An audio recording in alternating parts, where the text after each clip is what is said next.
Have you ever heard about a calorie deficit but not exactly sure how to do it? Well, myself and my team have coached over 25,000 people with their calorie deficit, and by the end of this video, you'll know everything you need to know on what it is, how to do it, and what to do starting today to lose fat faster. To start, what even is a calorie deficit? Despite what a lot of people think, a calorie deficit is not a diet. Our bodies run off of energy. Energy comes in the form of calories. You can think about it like money. If you spend more money than what you make, you will lose money. If you spend less than what you make, you will save money. And if you spend the same amount as what you make, you will maintain your current level of money. Calories work the same exact way. If you eat less calories than what your body burns, you will lose weight. This is a calorie deficit. If you eat more calories than what your body burns, you will gain weight. And if you eat the same amount of calories as what your body burns, you will maintain your weight. Now, everybody's calorie deficit is different. I do have a free calorie calculator in the description of this video below where you can enter your information and it will tell you exactly what your calorie deficit should be. But once you know your calorie deficit number, how do you even know how many calories you're eating in a day? Oh, that's a great question. Let me show you. Now, you may have heard before, you need to track your calories, but no one ever shows you how to track your calories. So let me show you. Step number one, you're gonna buy a food scale that weighs in grams. We do not want to go by cups or tablespoons or ounces because weighing the weight of a food is in grams.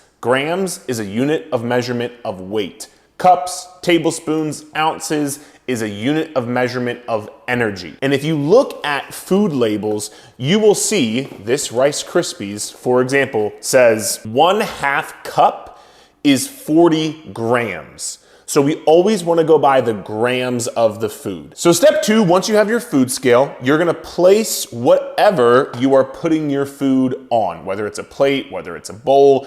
Once you place this on the scale, you're going to zero out the scale so it reads 0. And then step number three, you are going to add the food that you are going to eat in the portion size and quantity that you are going to eat it in. So right now, this is 30 grams of Rice Krispies cereal. And then step number four, you are going to get a calorie tracking app like the one I have built for all of our online coaching clients. You can then either look up the food or scan the barcode of the food to find it, and then you're going to enter the weight of the food that you see on the food scale. Once you do this, the calorie tracking app will calculate how many calories this is that you are eating. And some common questions I get on weighing food are, should you be weighing your food raw or cooked? And the answer is either one,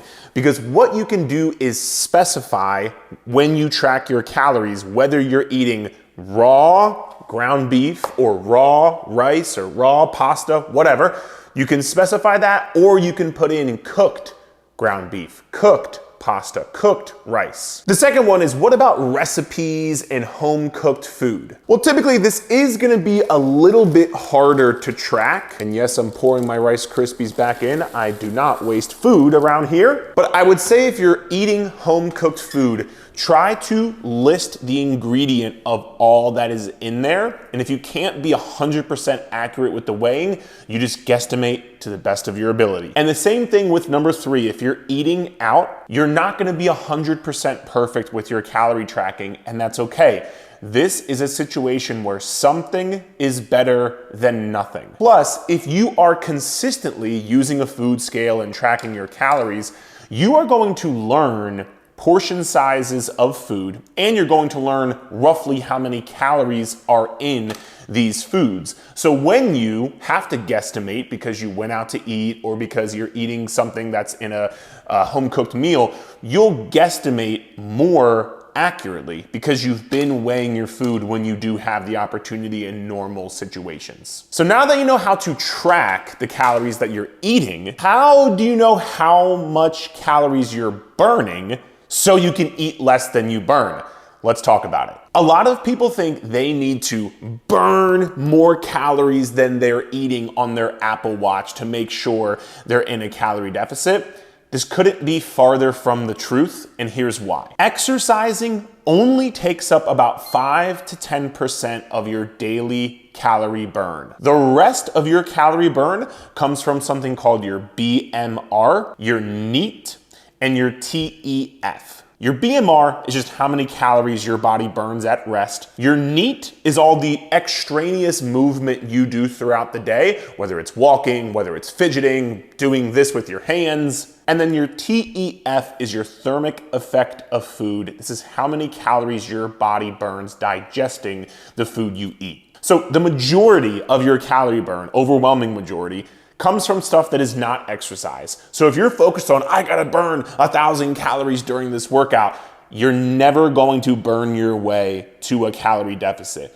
Not to mention, the watches that you're using are up to 93% inaccurate on the calories burned of a workout. So now you're probably like, Eric, well, how do I know my calories burned? Well, there are multiple equations that you could use to figure out your daily calorie burn. For example, if you look up the Mifflin-St. Jeor equation, this will give you your TDEE, your total daily energy expenditure. You can also think of this as your maintenance calories. How many calories does your body burn in a day? So if you ate that many, you would then maintain your weight because you're eating the same as you burn. But as mentioned, if you use my free calorie deficit calculator in the description of this video, that will do all of the work for you. So it'll take into consideration your calories burned, and then it will create a calorie deficit based off of those calories that you burn on a daily basis. And a common question I get is, well, Eric, if I go exercise and I burn X amount of calories, should I then eat more calories, or can I eat more calories? And like we talked about in the previous part of the video, the answer is no, because number one, you're not actually burning that many calories. You might be burning half of those calories. So if you go and eat back those calories you burned, you'll then be overeating and take yourself out of the calorie deficit. But number two, when you use the free calorie calculator in the description of the video, it will ask you your weekly activity. So if you put in, hey, I work out 3 to 4 times a week, I get 5 to 10,000 steps per day, this is a moderate level of activity, your TDEE and your calorie deficit have already taken into consideration your weekly activity. So if you eat more, you are then eating more calories than what your calorie deficit, your TDEE, already accounted for, which again will take you out of the calorie deficit. So we always tell all of our online coaching clients, don't worry about how many calories you burn during the workout. Just get your calorie deficit number and try to stick to that number no matter what. So now that you know about calories eaten and calories burned, what about the exact foods you should eat in a calorie deficit? Most people think if you want to lose weight, you should only eat clean and healthy foods. That's bullshit, and here's why. We said as long as you're in a calorie deficit where you're eating less overall calories than what you burn, you'll lose weight. So this means you can eat bread, pasta, cereal, fast food, cookies, chocolate, and still lose weight. In fact, somebody did that by eating Twinkies all day, every day. He was still able to lose weight. One of my good buddies, his name is Jordan Sayat, he ate a Big Mac every single day for 30 days and lost 7 pounds. And I was able to lose 25 pounds in 10 weeks eating sugar, Oreos, going out to eat 1 to 2 times a week and still losing that amount of weight. And this is the beauty of a calorie deficit and why we have all of our online coaching clients do this, because you can still eat the foods that you enjoy and still see fat loss progress. It's a crazy concept, I know. This also makes it realistic and sustainable and make you not hate your life. Now, does that mean you should eat nothing but Twinkies and Big Macs and Oreos and chips and cookies? No, because number one, that's not healthy. This isn't just about losing weight. We are also trying to be healthy. And number two, it's gonna make your calorie deficit harder if you don't eat any clean, healthy foods because you'll be more hungry, you'll have low energy, you'll have poor sleep, poor workout performance. So what we advise for our online coaching clients is something called the 300 calorie rule. And this is where every day you can allot 300 calories per day towards whatever food that you want. Ice cream, pretzels, cookie, bread, pasta, doesn't matter. 300 calories, eat whatever you want.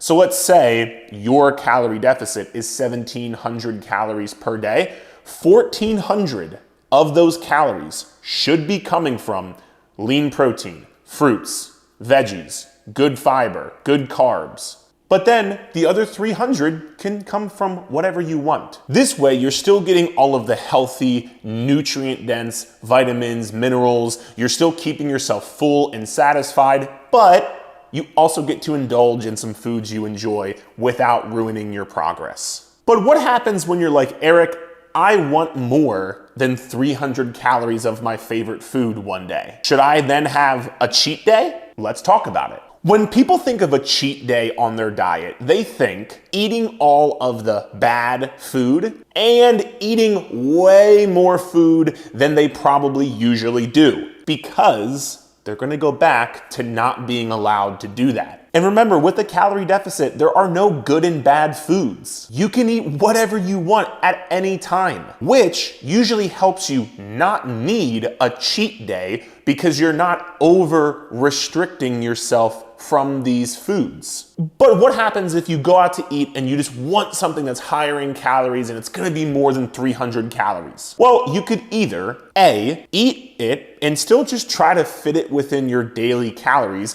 Maybe it's you eat 1,500 calories that day of pizza, burgers, fries, whatever it is, but you still stay in your calories, so you're still gonna lose weight, isn't the end of the world. Or option B, you just have a day where you go over in your calories. And when that happens, most people think you ruined progress. You had one day where you overate and then progress is gone. No, because here's what most people don't know about a calorie deficit. It isn't just one number. So if you use my free calorie calculator, it will create a 500 calorie deficit.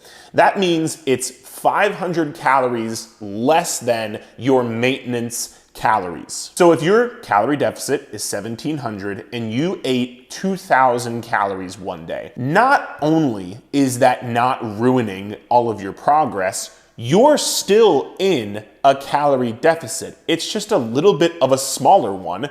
And so that means you will still lose fat eating 2,000 calories because you're eating less than your maintenance calories. And even if you ate 2,200 or 2,300 calories that day, you wouldn't gain all of your fat, you would just maintain. So it isn't the end of the world, and you don't need to say, I ruined all of my progress, so I might as well keep going. That's what ruins your progress, not overeating one day. Just get back on track, and I promise everything is gonna be okay. And speaking of getting back on track, if you're like, Eric, this info is great, but I really need some personalized help and some accountability to keep me on track, can you help me? Well, of course we can help you, because this is what we do. You can click the link in the description below to learn more about our online coaching program, where we build you a personalized workout and nutrition plan and check in with you one-on-one to hold you accountable. And after you do that, you can then watch this video here for 9 years of honest fat loss advice